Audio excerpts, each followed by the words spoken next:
Hi and good evening, friends and viewers. Welcome to another edition of the Kumbi Show. This is with respect to the Women World Cup 2025 that's going to be held in India and Sri Lanka. And joining me, the host of the show generally, Krishnan, is in the hot seat. And, Krishnan needs no introduction. He's been a journalist for over 2 decades. He's covered many world events. He's toured the world covering cricket. And why I've put him in the hot spot and hot seat in this episode is in the recent times, the Women Premier League that started off had a lot of games that were played in Mumbai, in the DY Patil, at CCI, and the Wankhede. And though Chennai born, Bangalore bred, now settled in Mumbai, he's covered a lot of games in Mumbai, now being a Mumbaiker. Welcome to the show, Jiko. How's the feeling? Thank you, Sri. Thank you, and nice. Feels a little awkward because it's usually I who does the questioning, and now it's the other way around. But yes, I am all up for it, and whatever it is, it's wonderful chatting with you. The Kumbi Jiku show has been going on for quite some time, and let's take it further.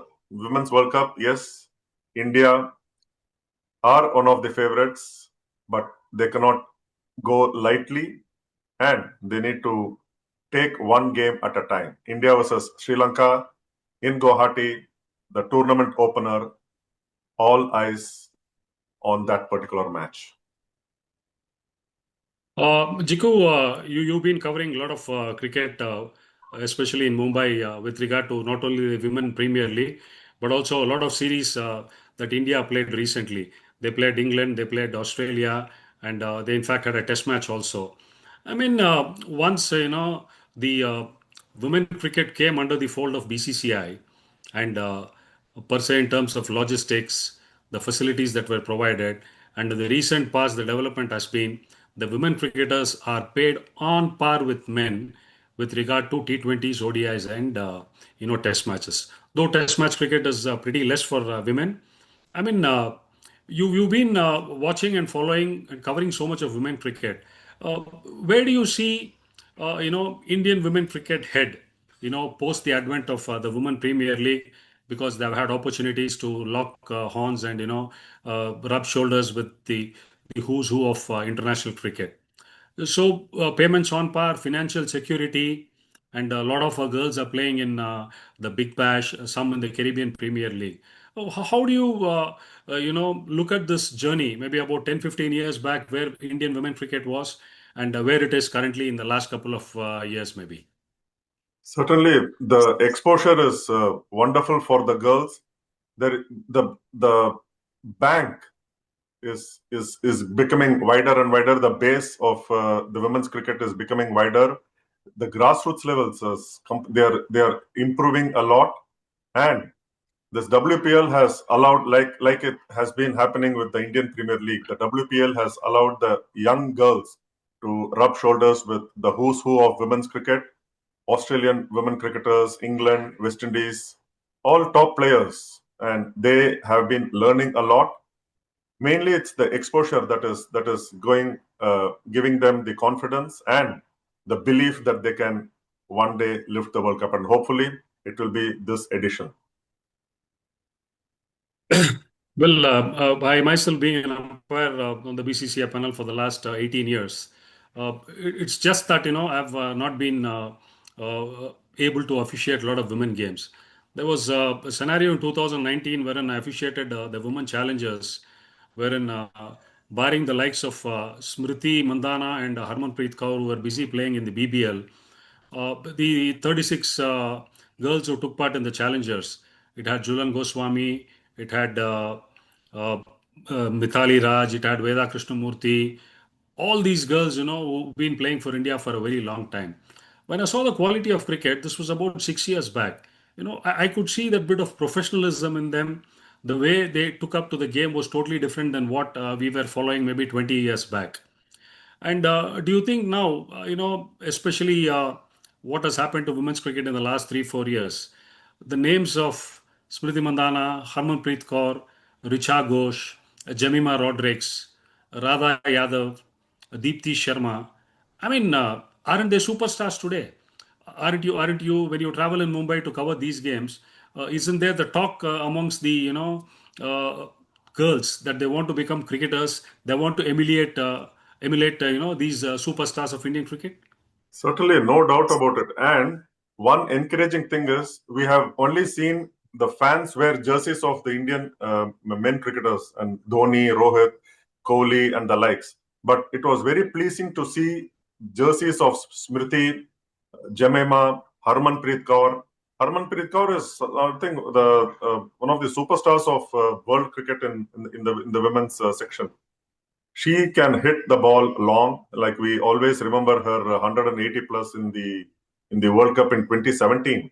And Deepthi Sharma also has scored some big runs, and now of late she has been scoring consistently. Perhaps the all-rounder that who can make a huge difference in this World Cup. Yes, it is. Things are changing for the better for women's cricket, and yes, there are fan following. People swear by women's cricketers. Smriti Mandana is a big name. I very well remember when Jemima Rodrigues, before she broke into the Indian team, there was this record that she equaled or became the youngest or second youngest centurion in women's cricket, emulating Smriti Mandana, and that was sometime about 7 years ago or before the quite some time ago. Now they are among the best of friends, each one pulling the other's leg, especially Jemima being the prankster and who has fun. It's spoken about the kind of energy that she brings to the Indian team, and even when things are not going well with the Indian team, she livens up the spirits of the dressing room, which is very much needed. Tension, pressures, but how you handle that and how you ease the atmosphere, that helps a long way. And yes, so they're all becoming household names for sure. So now let's dwell on the home World Cup. Of course, Sri Lanka also is the co-host, not the co-host, a country which is going to host all the games that Pakistan is going to play. Just a brief on the history of the World Cup, Jiko. I mean, you're no stranger because you've covered a couple also. Uh, this is the 13th edition of the Women's World Cup. The first one was played in 1973, in which India did not take part. So India's into the World Cup started in 1977. During the last 11 editions where they've taken part, India has made it to the semi-finals in two World Cups. That was in 97 and 2000. The closest they came to clinch the trophy was in 2005 and 2017. 2017 was agonizing. You spoke about that brilliant 179 which Harmanpreet made in England. Yes. So these two were the editions where they lost in the finals. My question is, what does the World Cup, mean to any international side? They could win bilaterals. They could travel abroad. They could win against the might of an England, which India did recently, beating them in the T20Is and the ODIs. India have done reasonably well against Australia in Australia. Now, overall, what does a World Cup in the closet mean? Certain, Especially per se in terms of India now. Will they be able to break the 47-year-old jinx? How do you think India is looking ahead in this World Cup, where India is going to open their campaign tomorrow at Guwahati against Sri Lanka? Certainly, see that's the ultimate prize in any sport, isn't it? Not just cricket. Football, you take it's the World Cup, which is held every 4 years. Cricket, you take any sport, and it's the World Cup that people want to shine, want to make their name and bring glory to their nations. And women's cricket, India is no different. Yes, like you mentioned, came close to winning in two of the previous, 47 years of. In fact, India took part in 10 editions, missed out on two. So, Yeah. yeah, so that's, and very close they came in 2017. It was a case of so near yet so far. And, we could see the disappointment in Mithali Raj's team at Lords. But then it's how they handle pressure or how they close in on some small things which matters a lot. But this Indian team is confident. Yes, there is the pressure of being the hosts, playing in the home nation, but they also have some past instances to look up to, like the 2011 Men's World Cup. India hosts and won the World Cup at home, so they can take a leaf out of the performances that MS Dhoni and his men created in 2011. And there was this event which was 50-day countdown to the World Cup, and present were the big names of Indian women's team, the captain Harmanpreet Kaur, Smriti Mandhana, the vice captain, and local girl Jemima Rodriguez. And they also had the superstar of the 2011 World Cup, player of the tournament, Yuvraj Singh. And of course, Mithali Raj, the former captain, and now she's into broadcasting. So Yuvraj Singh had a word of advice to Harmanpreet Kaur and her team. And I'm sure it will all work. And this team is confident because the way they have started this year, they won a series in England, which is a rare thing. They also came close to beating Australia at home, though they won one of the three ODIs. The second one, which was for the first time in 41 years or so that they have won an ODI against Australia at home. So all these things are looking good for India, and things certainly should be should be green for Harmanpreet Kaur and her team. They look confident. They have prepared well, but then it's how they turn up on the morning of the match, or how they turn up at the ground, and how they execute the plans. Amal Muzumdar and his support staff have been working around for quite some time, but it's how they go and execute the plans. That's the most important thing. And I'm sure Harmanpreet Kaur, and they're not going to be overawed by the occasion, not going to be bogged down by the pressure, but they are confident, and hopefully they lift the cup in the first week of November at D.V. Patil, Mumbai's own D.V. Patil Stadium. Definitely, you'll be there to cover that game. Just coming to the side of India, we've got Smriti Mandhana and Pratika Rawal at the top. Right. Pratika Rawal is somebody who's done really well in the recent past. She's dislodged somebody like the youngster who took the world by storm from Haryana, Shafali Verma. and Shefali Verma. And then we've got Harmanpreet Kaur, the experienced captain, who's been a long campaigner, Jemima Rodriguez, the Richa Ghosh, the dapper wicketkeeper batter. Then, of course, when it comes to bowling, India has picked four spinners for this sojourn: Deepti Sharma, Sneh Rana, Radha Yadav, and Sri Charani. Yeah. So, do you think the selection of four spinners, and maybe India will go in with two fast bowlers? They've got Arundhati Reddy, the likes of. Is it basically because the games are going to be played in India that the team has been loaded with spinners? How do you look at the composition of this side? Or is it horses for courses and India is going to play in different venues? What is going to be in indoor will not be the same in Vizag. What is going to be on offer in Vizag will not be the same in Guwahati. So Right. will they take it by the venue, or do you think there is a lot of power in the batting, reasonably good medium pace attack? Do you think we are looking a bit too much dependent on spin? Certainly, like it's whenever any international match is held in India, you're going to pack your team with spinners, and it's no surprise that India have four spinners. But my only concern is they do not have a leg spinner.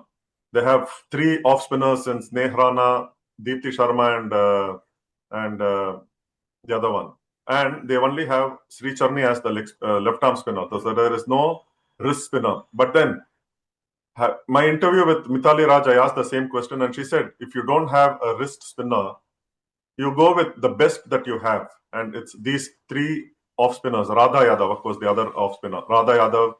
She's a left arm spinner. Radha Yadav is a left arm spinner. Off spinner, I thought. Okay. So Radha Yadav is a left arm spinner. okay. So Deepti Sharma and Sneh Rana are your two off spinners. Right. Okay. So there is no wrist spinner in the squad, but then you go with what you have.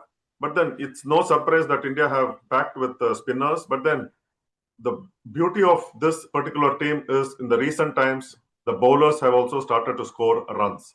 And Deepti Sharma leads the way, truly an all-rounder. Radha Yadav, of course, with a left arm spin, and she's an electric fielder who can who has we have seen her pull off some fantastic catches, running, diving, and of course, yeah. So it's no surprise that India have packed with spinners, but then is going to be horses for courses. How what the situation, what the conditions provide on that particular ground. India play start off with Guwahati, where it's expected to be a turning track, but then you will only expect runs and runs because it's an ODI World Cup and it is going to be full of runs. That's what is going to, or that's likely to happen with Mithali Raj was saying about teams scoring minimum of 300 to 350, and don't be surprised if they're going to be chased down.